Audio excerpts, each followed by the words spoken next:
Aston Martin llegó a Bahrein con ilusión, con un discurso ambicioso y con la promesa de que la MR26 sería el inicio real de una nueva era para el equipo.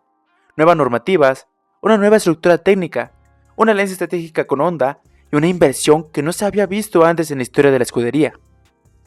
Pero tras los test de pretemporada, algo quedó claro: el coche tiene potencial, pero todavía no tiene el equilibrio. Y en la Fórmula 1 el equilibrio lo es todo. No estamos hablando de que falta velocidad pura. No es que el MR26 sea dramáticamente lento. El problema es que el propio equipo ha reconocido que va por otro lado. El comportamiento del coche no es consistente en diferentes condiciones. Y eso, aunque suene técnico, es una señal importante.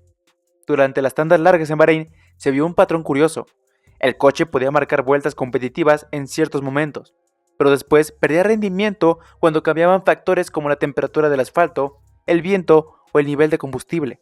Eso apunta a algo que es muy específico: una ventana operativa demasiado estrecha.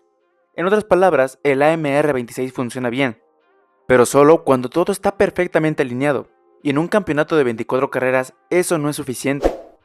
Antes de continuar, te recomiendo que te suscribas, que active la campanita para que no te pierdas ninguna información sobre la Fórmula 1. Continuamos.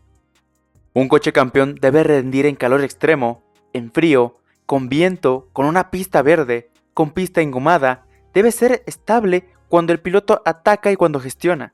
Si el monoplaza depende demasiado de condiciones ideales, se vuelve impredecible. Y un piloto puede convivir con falta de velocidad, pero es muy difícil convivir con una impredecibilidad. Fernando Alonso, por ejemplo, es uno de los pilotos más precisos en la lectura del comportamiento del coche. Si hay una ligera pérdida de agarre en el eje trasero, en entradas de curva rápida, él lo va a detectar. Si el tren delantero pierde consistencia en frenadas largas, también. Cuando un piloto de ese perfil habla de sensaciones variables, el equipo escucha con atención. El núcleo del problema parece estar en la sensibilidad aerodinámica. La nueva generación de coches es extremadamente dependiente del flujo limpio hacia el suelo. Si ese flujo se altera mínimamente, la carga aerodinámica cambia de forma brusca. Eso afecta la estabilidad, la confianza del piloto y la degradación de los neumáticos. Y ahí entramos en otro punto importante: la gestión de las gomas. En Bahrein, la degradación fue un factor relevante para todos. Pero en el caso de Aston Martin, la inconsistencia en el balance hacía que el desgaste no fuera uniforme. Cuando el coche no mantenía estabilidad constante, el piloto empieza a compensar con el volante y eso castiga a los neumáticos. Ahora bien, quiero que entiendas algo clave: detectar esto en pretemporada no es una sentencia, es una alerta temprana. Y una alerta temprana puede salvar una temporada si ésta se reacciona rápido. El equipo ha sido transparente. No hablaron de crisis, no hablaron de fallos estructurales. Hablaron de una comprensión, de necesidad de ampliar el rango de funcionamiento del coche. Eso es importante, porque significa que el concepto del AMR26 no está descartado. Lo que necesita es refinamiento. La pregunta real es cuánto tiempo llevará ese refinamiento. En Fórmula 1, ampliar la ventana operativa puede implicar ajustes en suspensión, en el cambio en el fondo plano, una modificación en el rake, en la redistribución de la carga o incluso nuevas especificaciones aerodinámicas. Y eso no se hace en un fin de semana. También hay un elemento que no se puede ignorar: la integración con la nueva unidad de potencia. La entrega de potencia híbrida cambia la forma en la que el coche transfiere carga al eje trasero. Si la transición entre potencia eléctrica y combustión no está perfectamente calibrada, el balance dinámico varía.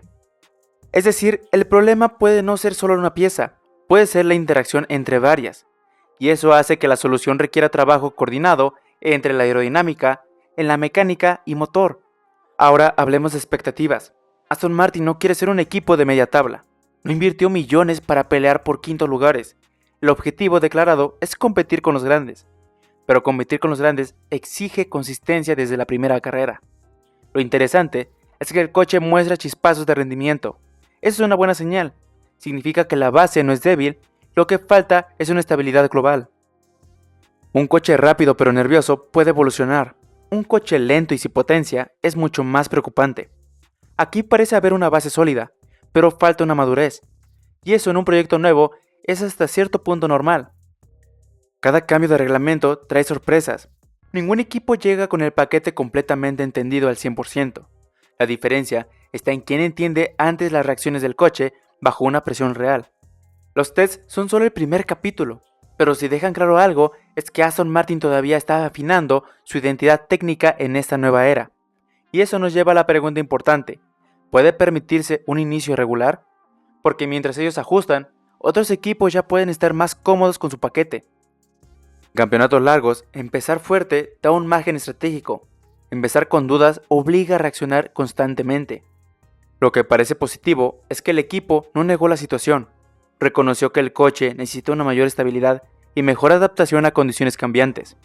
Esa honestidad interna es necesaria para evolucionar, pero el cronómetro no espera. Las primeras carreras serán decisivas para medir si lo visto en Bahrein fue solo un síntoma temprano del inicio de un patrón.